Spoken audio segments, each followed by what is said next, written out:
নমস্কার। প্রশ্ন, কবিগুরু রবীন্দ্রনাথ ঠাকুর। মা গো, আমায় ছুটি দিতে বল, সকাল থেকে পড়েছি যে মেলা।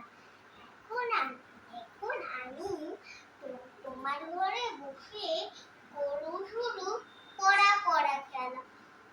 তুমি বলছো দুপুর এখন সবে, না হয় জানো সত্যি হলো তাই। দুপুরবেলা বলে বিকাল হলো মনে করতে নেই। তুমি তো বেশ ভাবতে পারি মনে।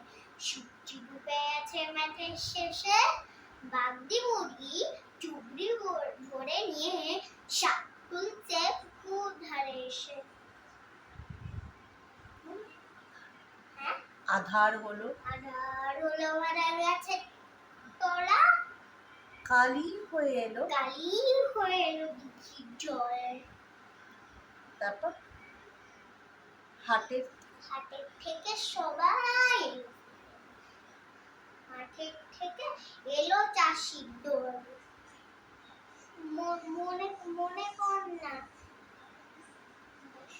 উঠলো সাজের তারা, মনে কর না সন্ধে হলো জানো। রাতের বেলা দুপুর যদি হয়, দুপুরবেলা রাত হবে না কেন?